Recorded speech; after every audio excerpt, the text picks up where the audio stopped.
talk by Blocki on Calabi-Yau Theorem.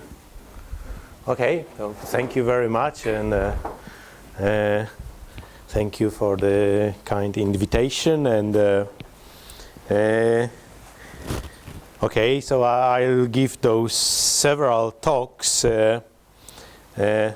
Well, in fact, I sent Misha the abstract of 2 talks and the different titles, but you looked well. You put all the 3 lectures into one. It doesn't matter. But so my goal. Well, in fact, it's true. Probably I won't be able to devote only 1 lecture to the Calabi-Yau theorem. I was going to talk about geodesics in the space of calorimetrics, so the 2nd talk, partly the 3rd maybe, and some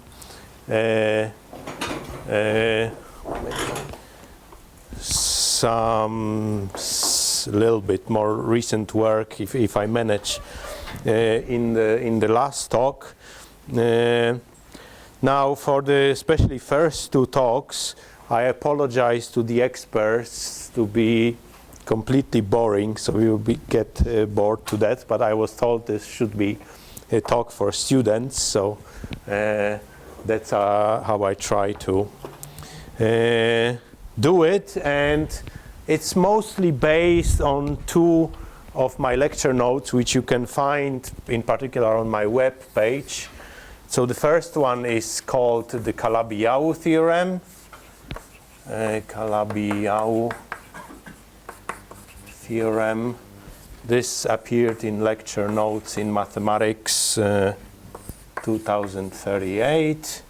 And the other is called the complex Monge-Ampère equation in Keller geometry. Keller geometry. This appeared in this Ceteraro lecture. It's also lecture notes in Mathematics 2075. And both of them you can download at my web page. So if you gamma.im. Well, if you Google my name, you will find it right away. PL. Okay. All right. So as I said, I will start extremely. Yeah, you can. I don't have to. Extremely elementary, and yeah, I'm not. I also have to say that I'm kind of a layman in geometry, so I will try to explain geometric motivation, but I somehow will always drift to PDEs eventually. Okay, so M omega will be a compact Keller manifold.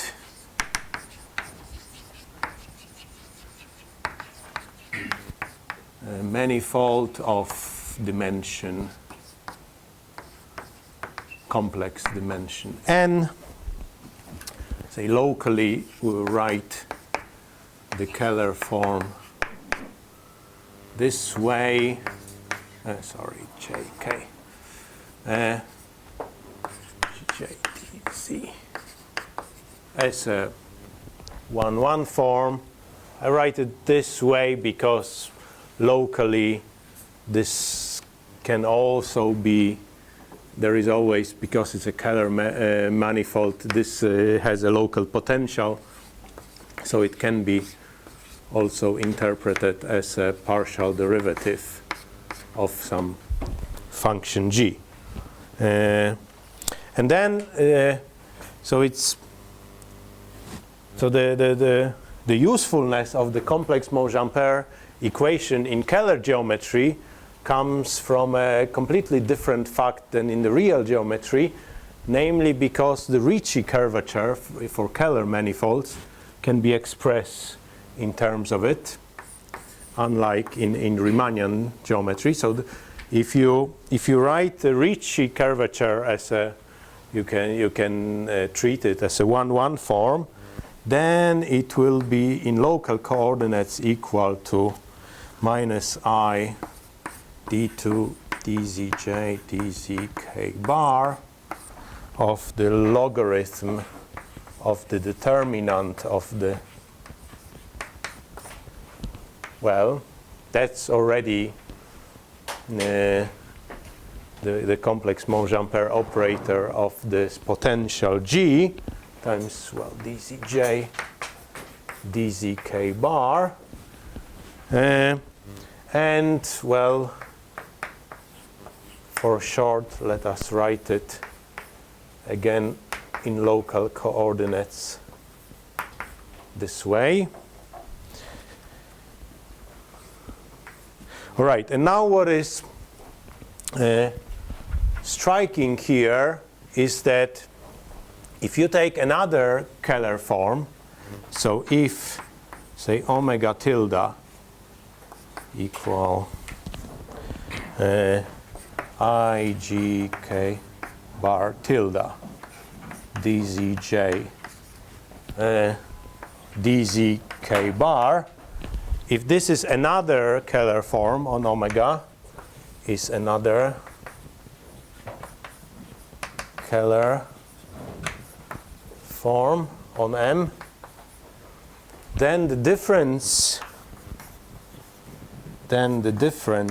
Ricci between those two Ricci forms, well, you see right away is I dd bar of the logarithm of the determinant GPQ,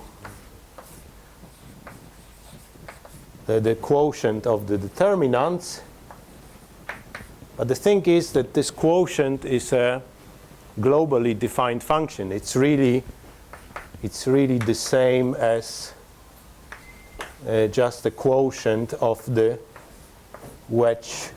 This power n is a wedge product to power n. So the thing is that this is a globally defined function, so as smooth in M, and in particular they are in the same cohomology class, those two Ricci form, and in fact you can associate up to a constant with the first Chern class. So this will be the class of 1-1 forms. Okay, now it maybe I will use this instead of dd bar. I will use the notation. Well, d is a sum and dc is let me divide it by half, d bar minus d, so that ddc is I dd bar. Just when you integrate by parts, this is useful. And the also important thing here is so-called DDC lemma. It's really coming from Hodge theory, is that on a Keller manifold, and it's important that it's a, although the statement would make sense on arbitrary manifold, but complex manifold, but I think it wouldn't be true. On a Keller manifold, the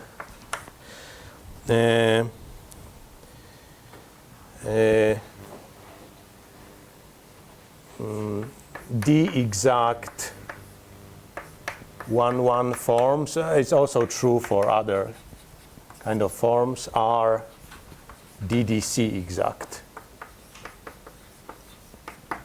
So this means that being like here, DDC cohomologous is equivalent to be D cohomologous. Or okay, we can also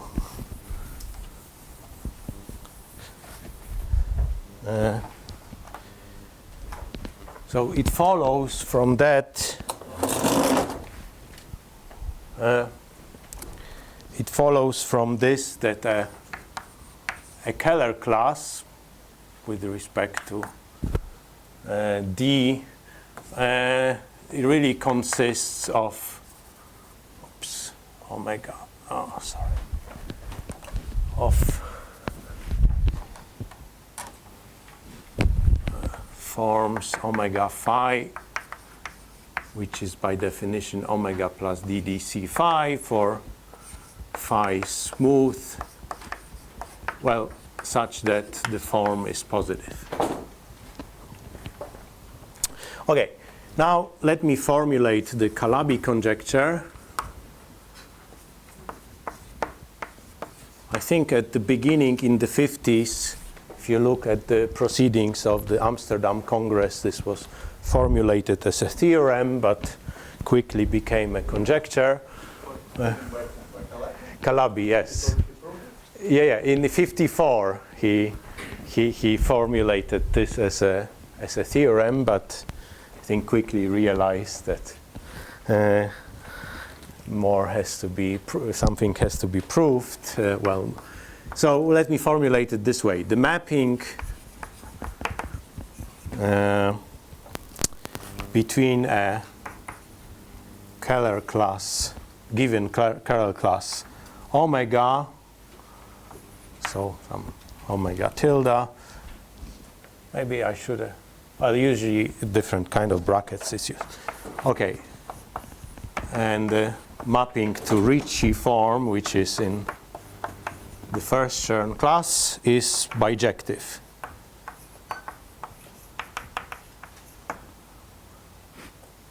For a given Keller class.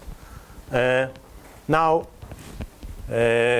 injectivity is simple. I will prove it quickly. But, all right, maybe first let me prove the injectivity. The whole problem, the really Calabi conjecture, is the surjectivity of this.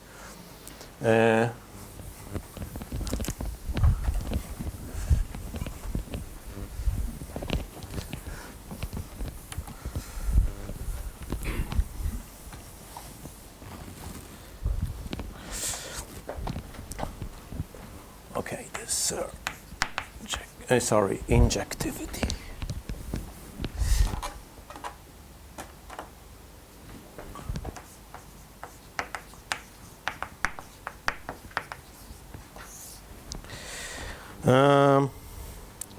All right, so assume we have equality of Ricci forms for some two metrics in the same class. Well, this means that 0 is equal I logarithm of omega tilde to the n over omega to the n. dd bar. Dd bar of this. Or ddc. Okay, ddc log. But this means that this function is pluriharmonic, so in particular harmonic. On a compact manifold it must be constant. So therefore,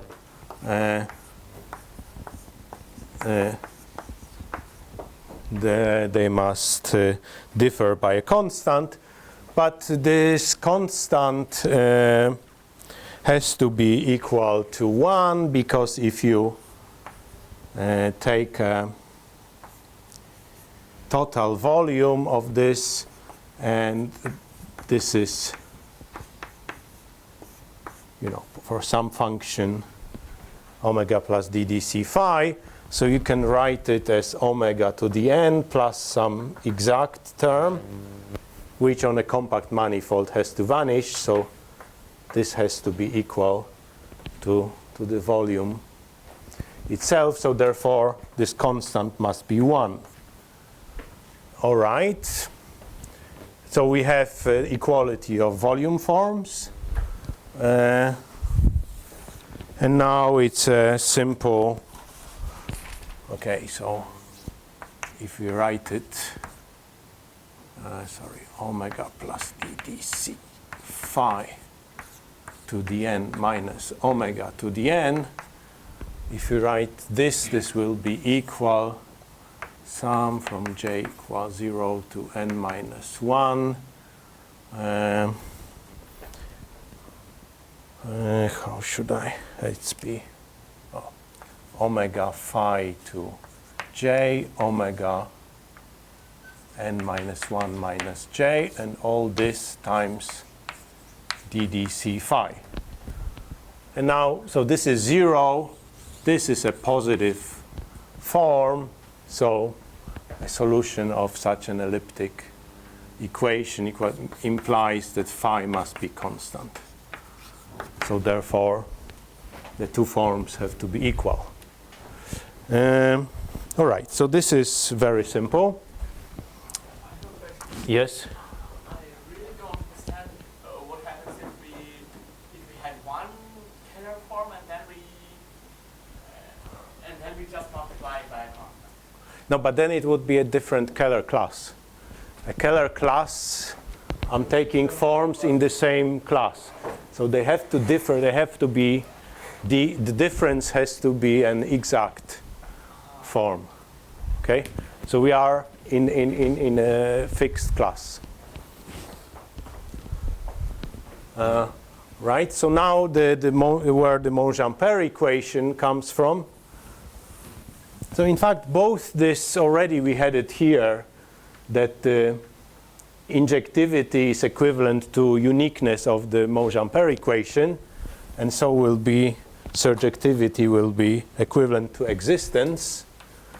So Monge-Ampère equation. Well, let me precisely derive this equation.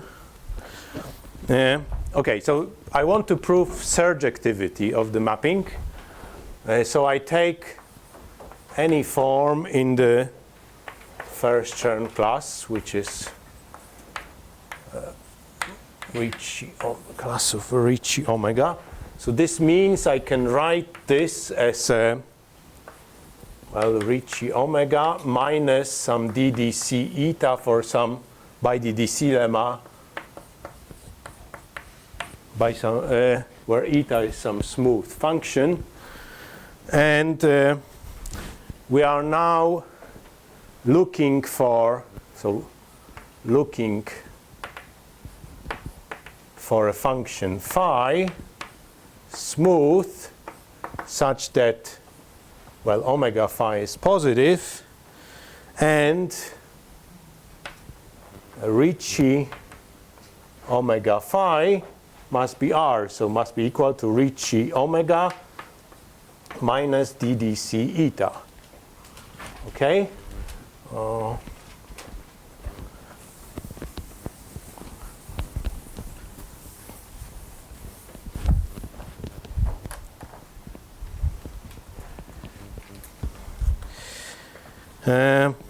Again, similarly as here, as before, this means precisely that ddc of logarithm omega phi to the n over omega to the n minus eta, this is 0. Now this implies that this must be constant. Okay, let us write it this way. Omega phi to the n is equal to e to c plus eta omega to the n. Now this constant c is uniquely determined because, again, if you integrate, this must have a fixed volume. So the volume of this guy must be equal to the initial volume. And all right, and so really you have to solve. So you're ending up with finding a solution of this equation where f is positive, smooth, and such that the total volume is total integral is given. So that's the equation you have to solve. Finding, well, of course, we're Okay, and that's what the Calabi-Yau theorem exactly says.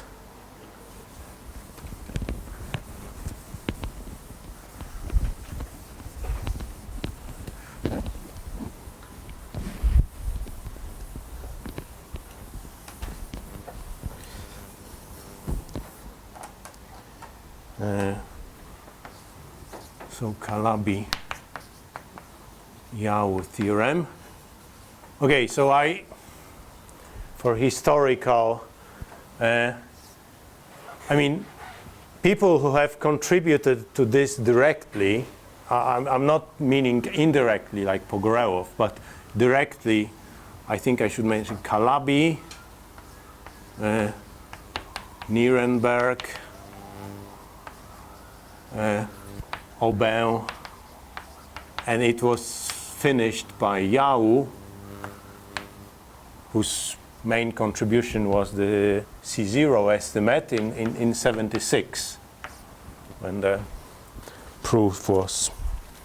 Okay, so let me formulate this precisely. Okay, so M omega is a compact Keller manifold. Compact Keller manifold. F is a smooth function on M positive with a total integral equal. And then there exists, well, unique up to a constant, additive constant, phi on M, such that omega phi is positive and omega phi, omega plus ddc phi to the n is equal to f omega to the n. If you write down this equation in local coordinates, it will have the form determinant of gjk bar plus phi jk bar equals f times determinant of gjk bar in local coordinates.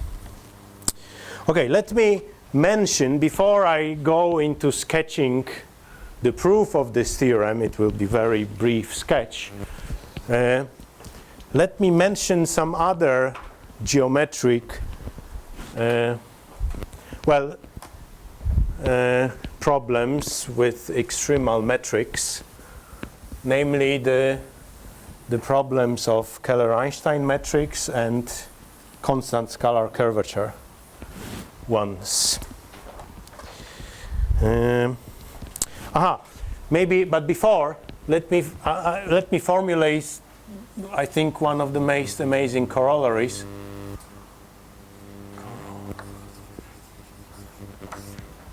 Which says that if the metric has a vanishing first term form, if the manifold, then there exists a Ricci flat metric. And from what I understand, unique in a given class. From what I understand, except for the torus, so except for a very special manifold of this form, this metric can never be written down explicitly. There are some tons of examples of those manifolds. And every time, in every single case, when you would like to have this Ricci flat metric, it only comes from this hard PDEs here, even in a particular. Apparently, it can never be written down. Even that's from what I heard from algebraic geometers.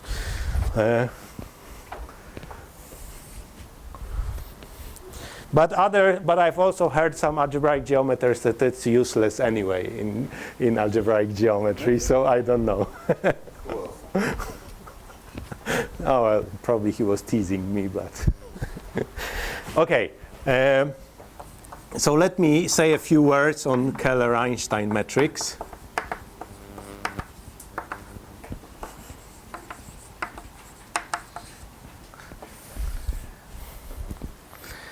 Okay, so a Keller form omega,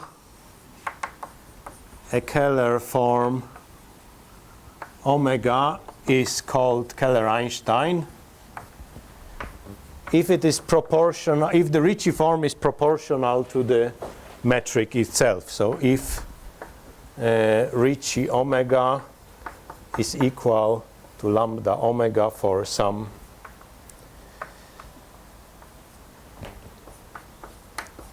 constant lambda. Now,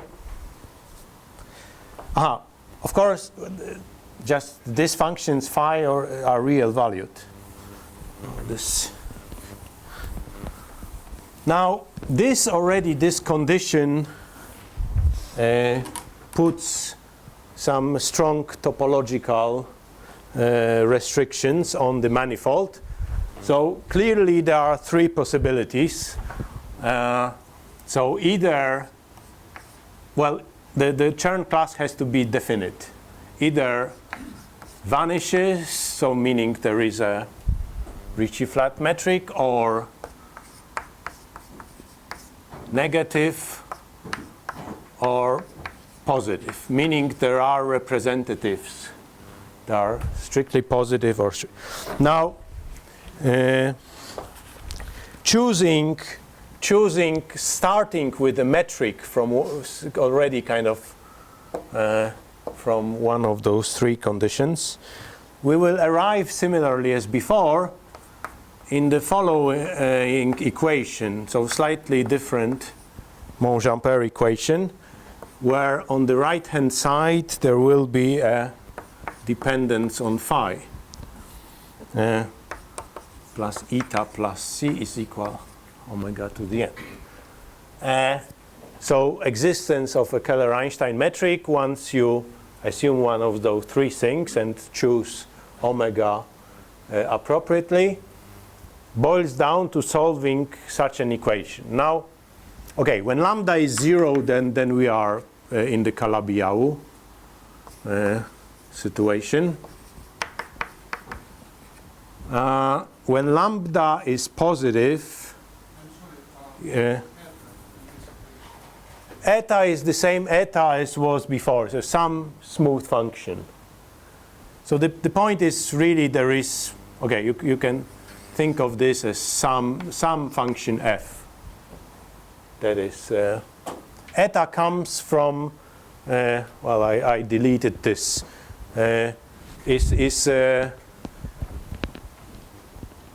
oh, I don't. From this because DC exactness of the Ricci form that you start. Maybe I have. Let me.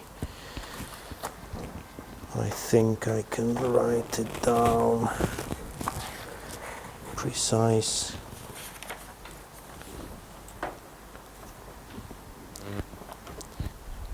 Yeah, eta, okay, it's, eta is precisely, so you can choose omega that satisfies this. That's where eta, because you see, now you assume,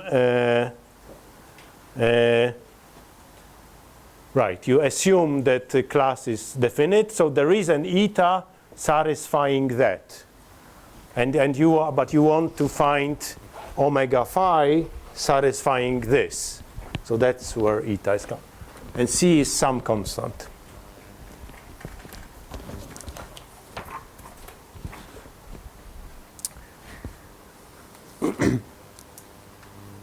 All right, now I think you can say that you know it's really for PDE reasons that this equation for lambda negative, then if you move it to the left-hand side, it it's decreasing in with respect to phi. Anyway, for lambda negative, then it's, well, or so by Aubin and Yau, and it's in fact much simpler than this case because of the C0. Now, lambda positive, so this is the Fano case, and there are obstructions. So this does not always exist. There is this Matsushima obstruction, so there is has to be, or John will, did I, is it the other way around? No, it's okay, because, yeah, Ricci positive or negative, or,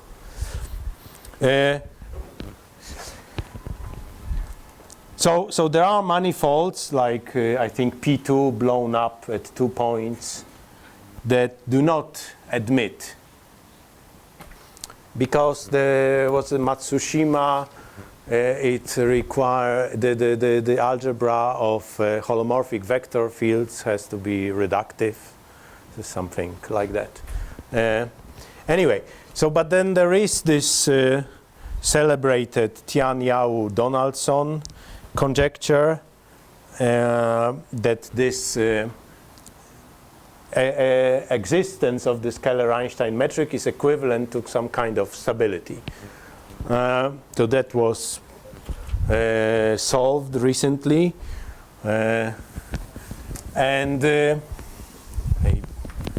Donaldson, Chen Sun, or Chen Sun, Donaldson Sun, and also it's a work of Tian. Although I must say, when 2 years ago Kolar had a talk at ICM, and he said that it was not characterized, the existence. But then they asked him, so if he doesn't believe in this recent work, and he said, no, but this K-stability, you still are not able to say, given a manifold, if it is stable or not. So it's only. Well, it's the same for bundles. You Yeah. have subsheaves, and there Yeah. you have these deformations over functions. Anyway, so I understand the point is that it is in language of algebraic geometry that you can characterize it. But even Kolar said it was not characterization to him.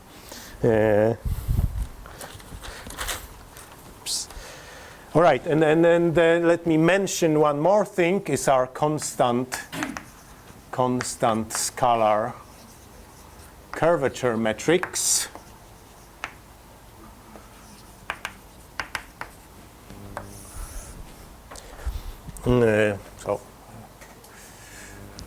So the scalar curvature of omega, this is, well, the trace of Ricci.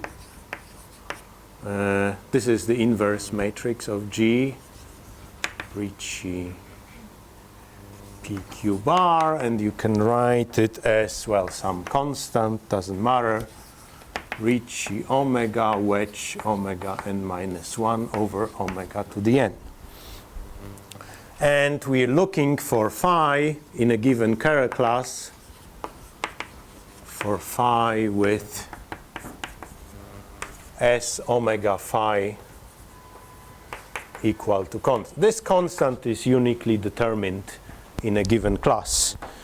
This is a more general problem than Keller-Einstein. So in particular, for one of those matrices, it's the Keller-Einstein problem is covered by this one, but it's in, well, maybe finitely many times more difficult. So in particular, this equation is of fourth order.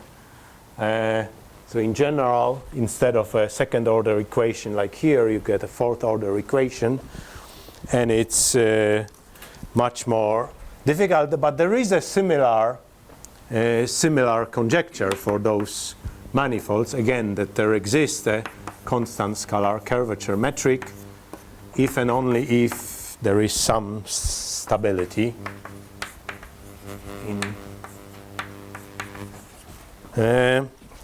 I think the only really the only case where it was solved completely are toric surfaces. This was done by Donaldson. So for toric surfaces, and then really the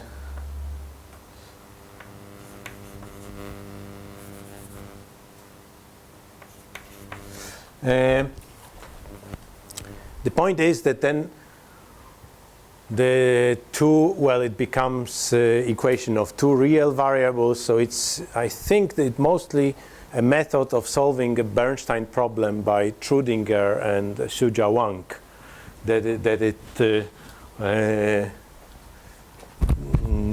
it plays here, and it's really very technical, but it's proved this case in this non-trivial situation.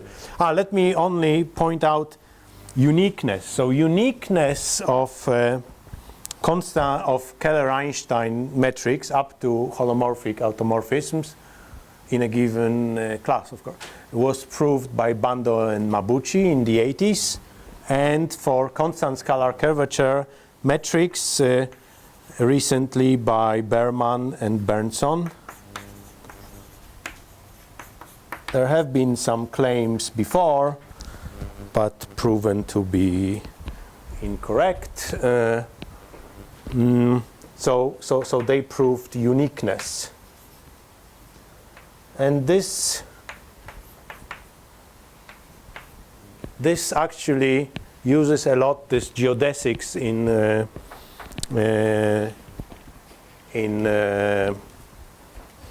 space of Keller metrics. So I hope I'll talk about next time. So let me point out that Bando Mabuchi proved it much earlier for Keller-Einstein. All right, so that be introduction.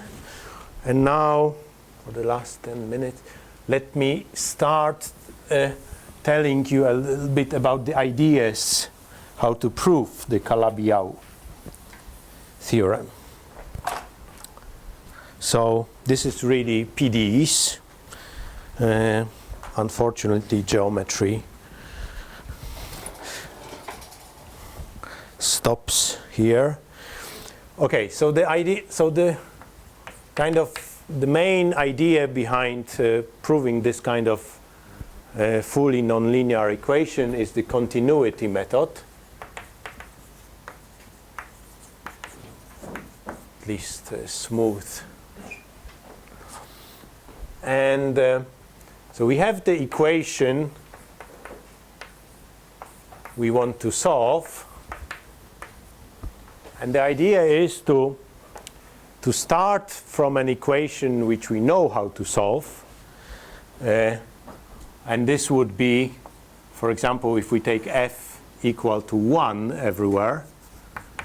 So say the DDC phi 0, f 0, which is 1. So this obviously we can solve. Just take phi 0 equals 0. Well, let's assume all functions here will have some normalizing condition. Say phi, the integral is 0. All right. So the idea is to connect the initial conditions by a path and see what happens along this path, and try to solve the thing along the path. So the path in this case would be simple, so just the convex combination. So write ft to be tf, say, plus 1 minus t f0. Okay.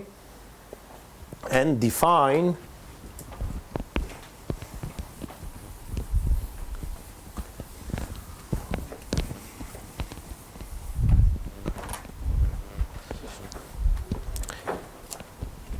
set S. this will be the set of parameters between 0 and 1 such that how should I maybe let me write this equation this way, and so that I don't have to, so that star has a solution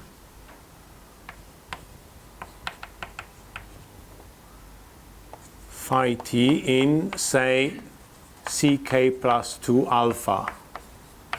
Okay, it's convenient because we'll be using Schauder theory to have to work in this space. Ck plus 2 alpha with some fixed, say, big k, and alpha between 0 and 1.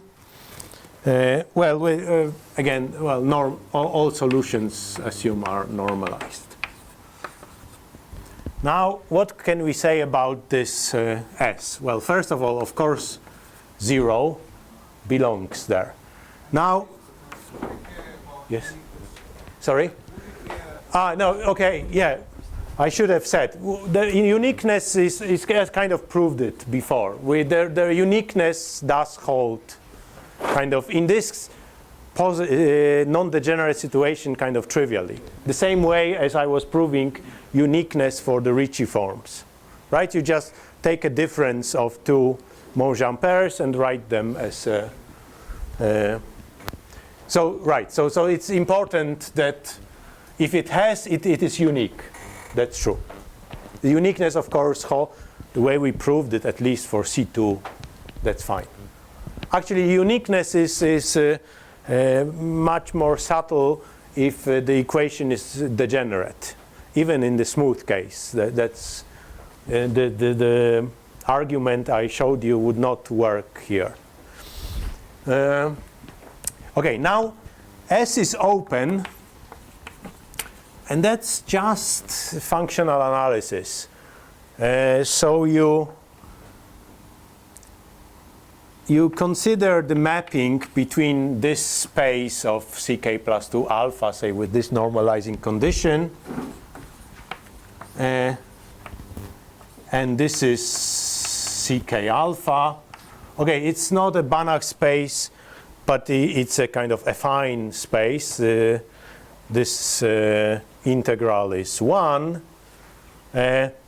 So you can really treat it as a mapping of nice infinite dimensional spaces, which has, you can prove the derivative is invertible, it is isomorphism.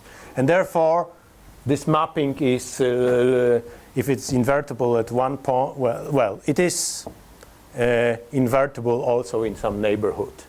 And so therefore, S is open. So it's just a kind of standard functional analysis. And now the whole point is to prove that S is closed. And for that, it is enough using Arcela-Ascoli. So this boils down really to a priori estimates. A priori estimates. So the heart of the matter of the whole theory are a priori estimates. A priori estimates mean that given some control of initial conditions, what can we say about solutions to the equation with those initial conditions? So in particular, well, in general, we want to prove this kind of initial a priori estimate, where C it depends on the manifold and depends on the right-hand side on some quantities that we control. Now going kind of, so that's a general, I mean kind of, well, obvious from this mapping condition that we have to have. Now, general Schauder theory of linear equations with non-constant coefficients. So Schauder theory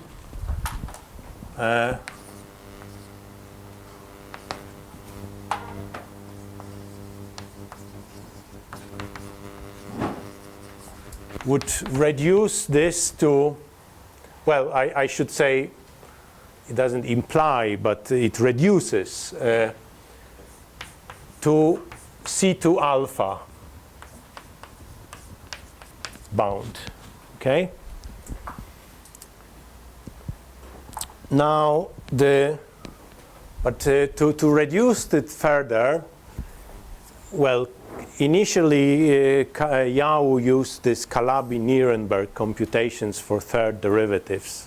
If you look at the appendix of this Yau paper, it's extremely technical. Sorry, Yes? what is K in fact? K, where is K? Well, K plus 1. Yeah, okay, it's some big integer. Say K is maybe 4. No, in fact, it has to be eventually every integer. If you want to prove C infinity, we should do it for every K, but it's a standard Schauder theory will give you the. But So right. the aim is to do it for every K and The point is that if you, I think you can safely say that if you prove this a priori estimate, then the Schauder theory will give you all the rest. All right? Now, but something that I would say maybe suits even better here is so-called Evans-Krylov theory.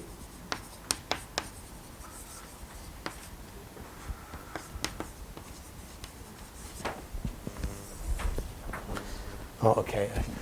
So this is a general theory of second-order nonlinear equations. Well, most generally, you can write it this way. It's all local. Okay, it's everything up to this point will be local, and that's enough.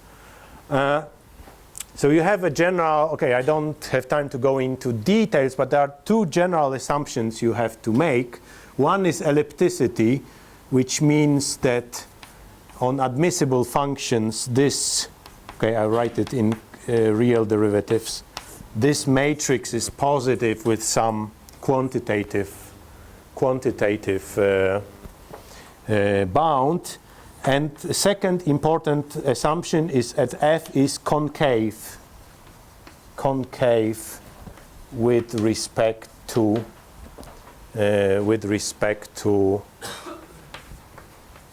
D2U. And then this Evans-Krylov theory tells you that if you have a C2 bound, meaning L infinity bound for the second derivative, I usually call it C11 bound, then you also have C2 alpha bound.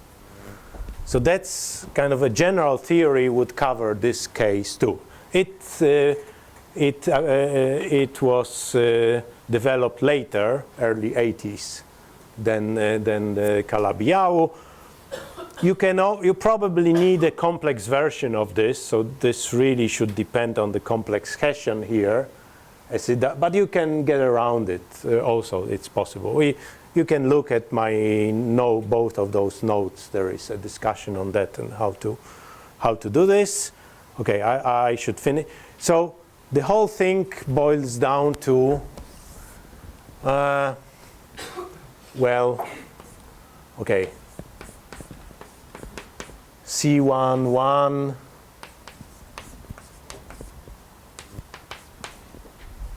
and we really will be trying to bound the Laplacian of phi.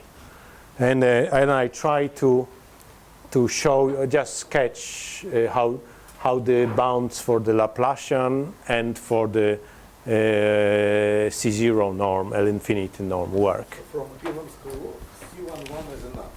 Yes. Schauder, you need C2. Yeah, that's right. But no, Evans-Krylov is from C11 gives you C2 alpha.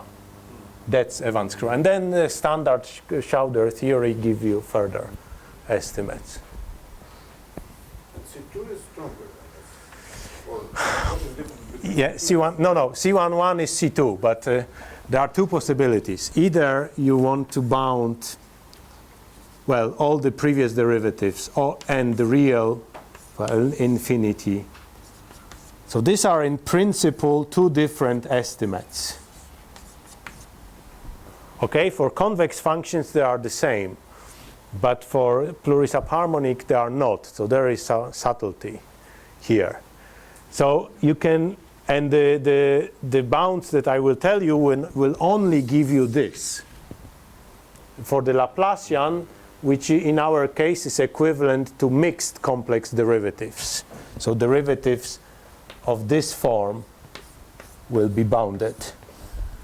But so there are two ways around it. One is to repeat Evans-Krylov theory for kind of a complex operator. So Hsu, I think, did it originally in the 80s. So instead of dependence on the real Hessian, as here, you have to have a dependence of the complex Hessian. And you can repeat almost word by word the Evans-Krylov theory with some simplifications of, I think, Safonov, Schrödinger, and so on. Or there is another possibility, which I do in one of the notes also, is that you can prove those this estimate in the Calabi-Yau theorem too, and then apply Evans-Krylov directly without repeating it. So, and treat complex Monge-Ampère as a real operator, which you can do. Okay, right, so I'm done. Thank you.